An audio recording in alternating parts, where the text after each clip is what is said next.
I was in grade school, I was bullied for being Asian American. And the biggest problem with that is that I am not Asian American. But when I was younger, and this is absolutely true, people thought that I might be Asian American. I have pretty thin eyes. I had very thin eyes when I was a little kid, and I had straight black hair that I wore in a bowl cut. And from the ages of 3 to 8, people thought that I might be a young Chinese person. On the first day that he met me, the guy that is now my best friend, he met me the first day of kindergarten. He went home that night and said, "Papa, today I met a boy with no eyes." And that was me. Kids would make fun of me in middle school. Kids would call me a Chinaman, which of the racial slurs has got to be the laziest. That is just pushing 2 words together. No work was done there. It was very confusing to me because I'm not Chinese. No one in my family is remotely Asian. I mean, we take our shoes off when we come inside, but that was more of a carpeting thing than anything else. Here's how bad it got, though. I remember when I was in junior high, we had this music appreciation class that we never appreciated. And they took us to hear some classical music once at a symphony orchestra. So we go to a symphony orchestra. In one of these classical pieces, there's a moment where they bang a gong. And every time they banged the gong, all the kids sitting in front of me would stand up, turn to me, and bow like that. Which is some racist-ass bullshit, but also incredibly well coordinated for a group of 13-year-olds. 13-year-olds are the meanest people in the world. They terrify me to this day. If I'm on the street on like a Friday at 3 p.m. and I see a group of 8th graders on one side of the street, I will cross to the other side of the street because 8th graders will make fun of you, but in an accurate way. They will get to the thing that you don't like about you. They don't even need to look at you for long. They'll just be like, ha, ha, ha, ha, ha, ha, ha, ha, ha, ha. Hey, look at that high-waisted man. He got feminine hips. And I'm like, no, that's the thing I'm sensitive about.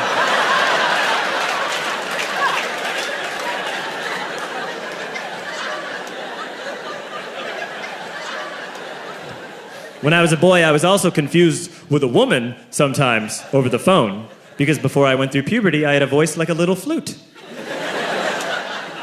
I was once on the telephone with Blockbuster Video, which is a very old-fashioned sentence. And it is. I was on the telephone with Blockbuster Video. That's like when your grandma would be like, "We'd all go play jacks down at the soda fountain." You're like, "No one knows what you're talking about, you idiot." You know how you talk to your grandma? So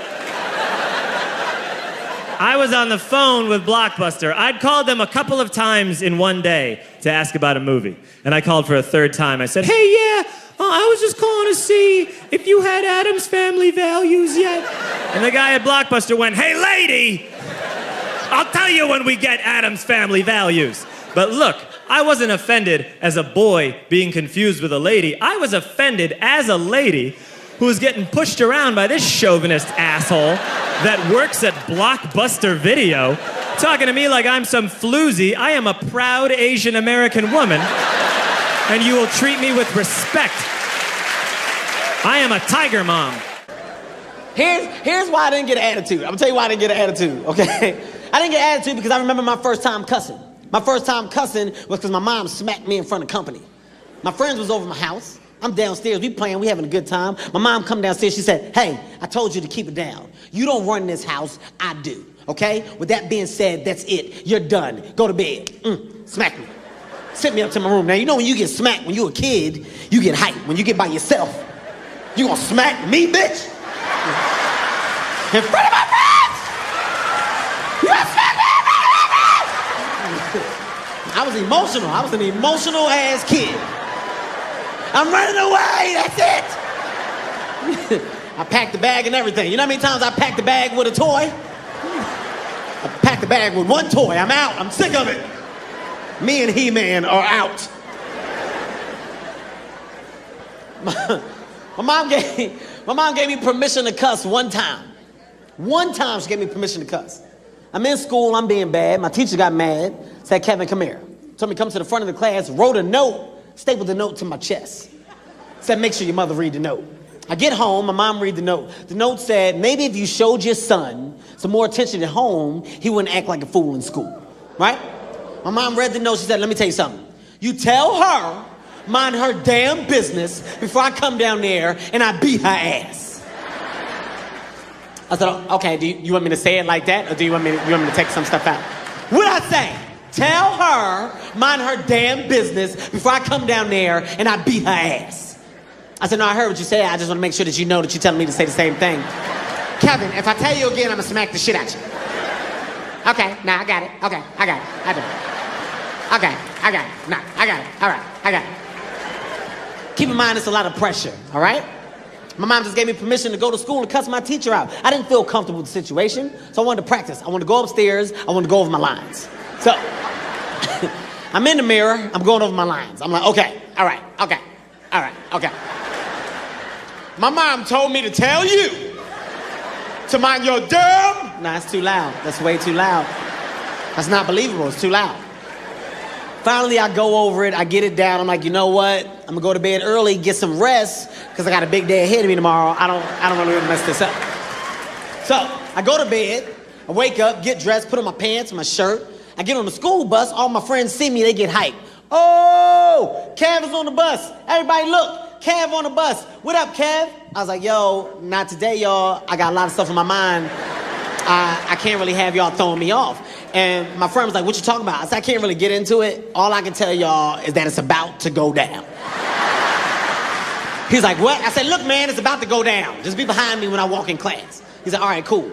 I walk in class. Miss Green, my teacher, she starts speaking to everybody. Hello, good morning, hello. Hello, good morning. She see me. She was like, Kevin. I said, Miss Green. She said, did you let your mother read the note? I said, yes, I did. She said, well, what did your mother say? I took a deep breath. I looked at my friends. I was like, it's about to go down. I said, well, my mom told me to tell you to mind your damn motherfucking business, bitch. Little stupid bitch. Little dumb teaching, bitch. 2 + 2 not knowing what the fuck it is, bitch. Cross-eyed crying down your back, fat foot ass, bitch. Long titty, no nipple having ass, bitch. The shit that was crazy, my friends was in the background, they was like, oh! He said she ain't had no nipples! I got suspended. And an ass whooping. My mom beat the shit out of me when I got home. I told you to say 2 cuss words. You said 76 of them. I thought I was Samuel L. Jackson. I'm sick and tired of these motherfucking teachers in this motherfucking school. I had a trench coat on, I flapped it. Flap. I'll tell you a quick childhood story. I'll tell you one of the funnier ones, right? One time when I was like 6, my older brother was 8. We were in the back seat of my dad's car, and we were like laughing, and we were excited because it was around Christmas. Right? And my dad just had this thing. He just didn't like joy, you know? So he's sitting there driving. He's going like, Jesus Christ, knock it off back there. Christ, you don't straighten up. I'm going to buy you a doll for Christmas. And then he did. I swear to God, he made us hold him up. My mother's taking pictures in front of the Christmas tree. I'm just standing there like, Afterwards, I ran upstairs to my top bunk, and my dad knew he fucked up, to his credit. He came up, he tried to smooth it over. He's like, all right, come on back down. It's over. Come on down, enjoy the holiday. And I'm like, I don't want any kids, I fucking hate you. Right? He eventually coaxed me down, you know. He softened up a little bit. Look, you don't get your fucking ass back downstairs. No one else can open that gift. I'm moving out. I said moving out. I go back downstairs all shell-shocked. Here's another gift for you, Billy. I'm like, is this a fucking dollhouse? When does it end? Yeah, that was Christmas, and those were people that loved me. I had a guy slow play me at a lake. There was a guy that used to run around the lake and talk to us when we were fishing. We were probably like 13. Me and my friend Josh in particular, we would go to this one lake that was in our town, and we'd fish there all the time. And this dude would come by all the time and visit. He was always friendly. Started off real normal. What are you guys up to? Catching some fish? Like a southern accent. Seemed like an old gentleman. And then a couple times he came when it was just me. And then he just sat down next to me and talked to me. And I was naive. I was 13. I just thought he was a real nice guy. Like almost like a older brother type figure.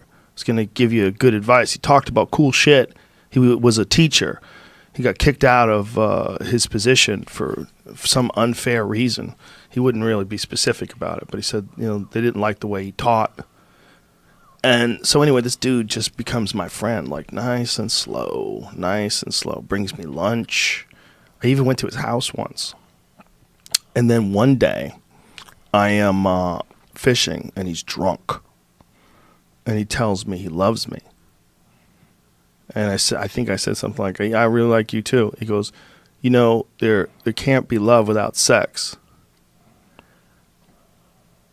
And I remember thinking, what? Whoa. Like, what happened? And then I remember thinking, what a dummy I am. I thought this guy just liked me. I was his buddy. Like, he's going to teach me things. He just likes teaching people. He's just really smart.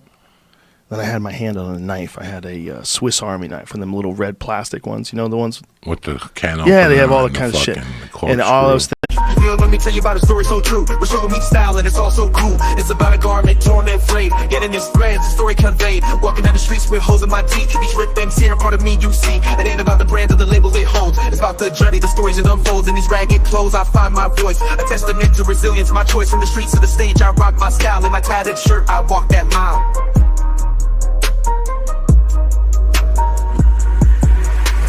Ripped and torn, but still I stand in my ragged attire. I command, it's not just fabric, it's a statement. I preach in my threadbare garment, I find my reach.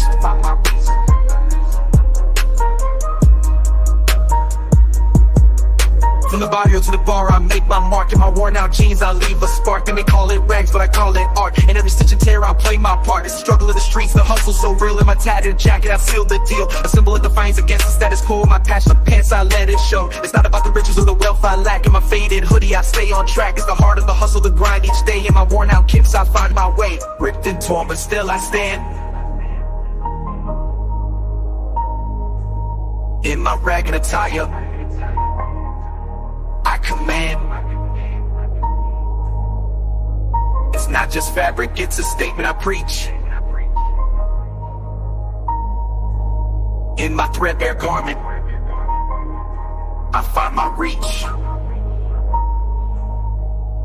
So here's to the ones with the clothes that tear. In our patched up attire we have, so let the world see our garments worn. For in our rags, our stories are born. In the language of the streets we speak. In our torn up clothes we find our peak.